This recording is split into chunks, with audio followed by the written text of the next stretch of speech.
ज्यादा मुझसे स्नेह करते हैं, प्रेम करते हैं।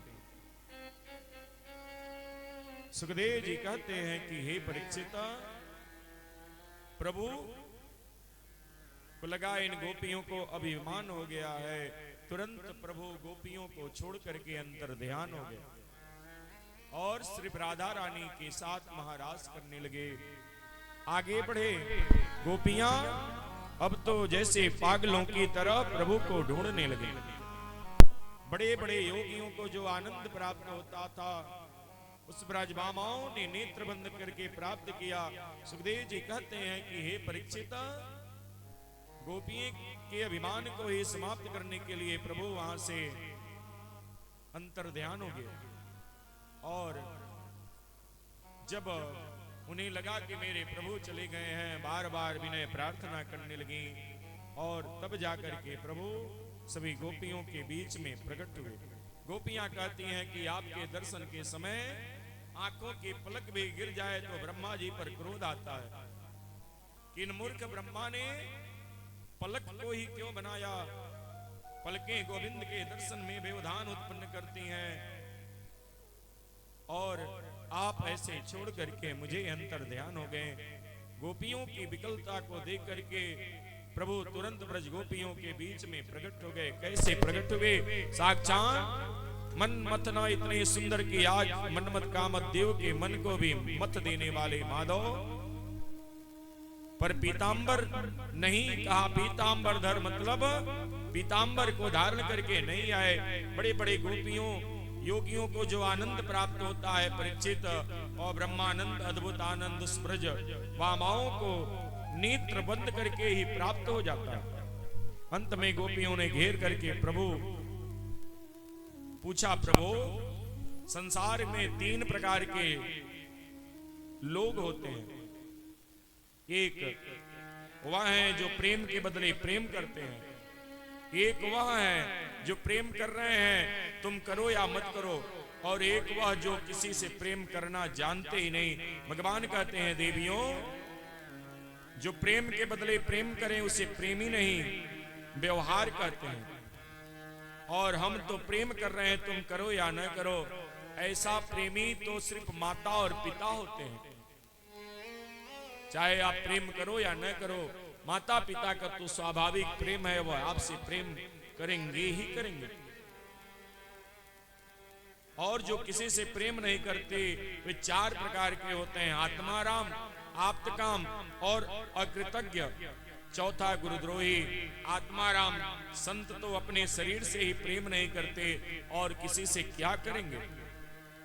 आप्तकाम की सारी कामनाएं पूर्ण हो गई, इसलिए वे किसी से प्रेम करता ही नहीं, उसके मन में कोई इच्छा नहीं।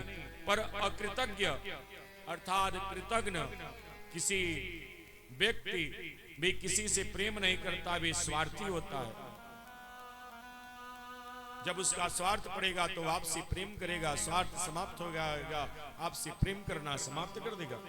चौथा है गुरुद्रोही, जो प्रेम करने वालों को भी लूटने में कसर नहीं छोड़ते हैं। चाहे आप जितना भी प्रेम करो परंतु आपको वह लूट ही लेकर के चले जाएंगे। एक गोपी बोली, हमें तो एक कृष्ण 4थे नंबर के दिख रहे हैं। भगवान ने सुन लिया, कहते हैं हे देवियों, तुम मुझे गुरुद्रोही समझ रही हो क्या? गोपियां बोली, गुरुद्रोही नहीं तो कौन हो? बंसी बजा करके तुमने बुलाया और रोता छोड़ करके भाग गए। ये क्या गुरुद्रोहीपन का ही लक्षण नहीं है? प्रेमियों के साथ ऐसा व्यवहार करते हो? भगवान ने हाथ जोड़ करके कहा, नहीं नहीं देवियों, ऐसा मत कहो। सच बात तो ये है कि तुम्हारे विरह में मैं भी तुमसे कम नहीं तड़पा। जब तुम मेरे लिए विकल होकर विलाप करती हो तो मैं भी तुम्हारे विरह में विकल हो जाता हूं। गोपियां बोली, बचपन से 1 नंबर के महा झूठे हो। यदि तुम्हें हमारा विरह होता तो भागते क्यों? भगवान बोले, देवियों, बिना विप्रलंब के संयोग पुष्ट नहीं होता। शीतल छाया का सुख तभी समझ में आएगा जब हमारे सिर पर धूप पड़ेगी। धूप लगी और धूप से तपने के बाद जब हमें छांव मिलती है, जब हम छांव में पहुंचते हैं, तब मुझे एहसास होता है कि छांव का महत्व क्या है। जब धूप ही न लगे तो छांव के महत्व को कौन समझेगा। हे गोपियों,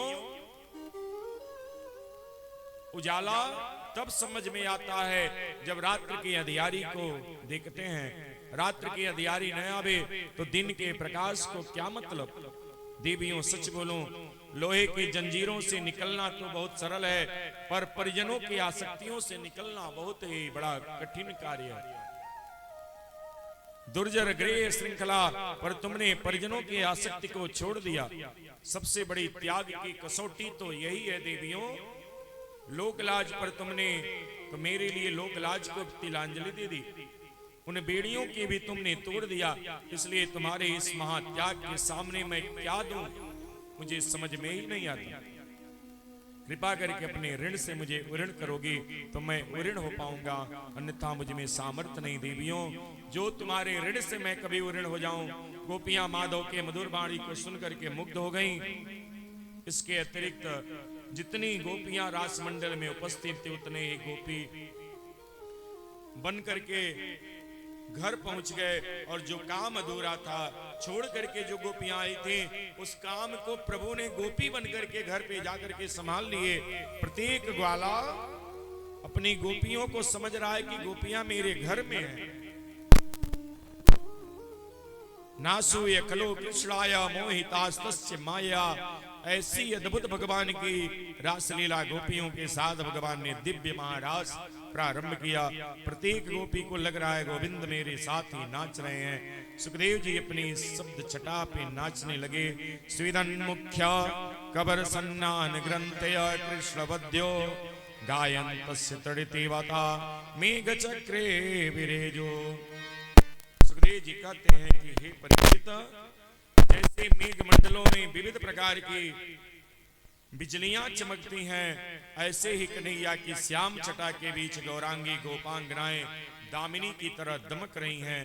दूसरा दृष्टांत दिए, जैसे एक छोटा सा बच्चा शीश महल में अपने अनंत प्रतिबिंब को देख करके साथ नाचता है, ऐसे ही आत्मा राम प्रभु अपने ही आत्माओं के साथ रमण कर रहे हैं।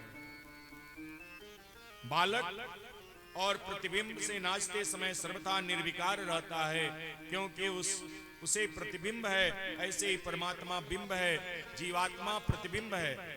अपने ही प्रतिबिंब भूत ब्राज मामाओं के साथ बिहारी जी विहरण करते हैं।